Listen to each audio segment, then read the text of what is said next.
And joining us here in studio is Mr. Osano Kute, a political analyst who is giving us an idea of what lies ahead for South Sudan and Sudan. Mr. Kute, thank you for joining us here. Now, in July of 2011, the South Sudanese government launched a 3-year development plan for reconstruction. Looking back over the last year, what has been achieved?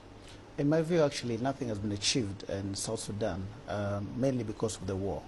The war that was actually declared against Sudan was quite expensive, and they could not really, do any development at all because of that war.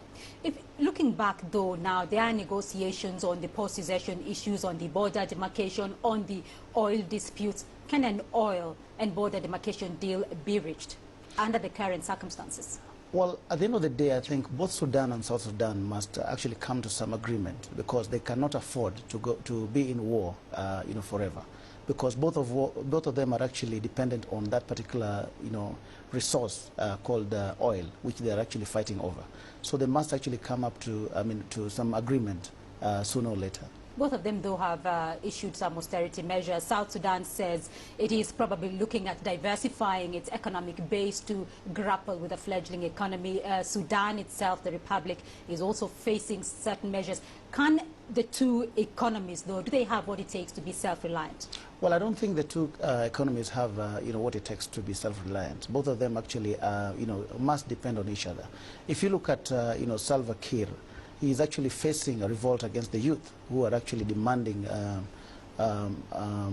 democracy, as it were, and that is because of the austerity measure that he has actually put in place.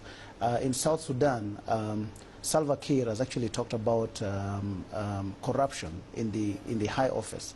That's just because of the middle class and the lower cadre of staff talking about corruption. Is not because he really wanted to talk about corruption.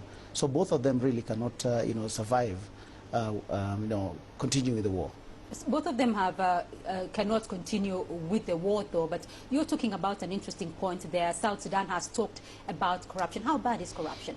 Well, the corruption in South Sudan, I think, they learned it quite heavily from Kenya, because the majority of the people who are currently, ruling in South Sudan were either residents of Uganda or Kenya. They actually took a lot of, lessons on corruption. So there's quite heavy corruption in South Sudan, and that's why the head of state in South Sudan actually admitted that there's high corruption in high places in the government. I want to take you back to what you alluded to earlier on, and you said not much has been achieved in South Sudan over the last 1 year. What do you think are their major challenges? Well, there are major challenges. One of them is actually, right now, there are quite a number of people who are coming from South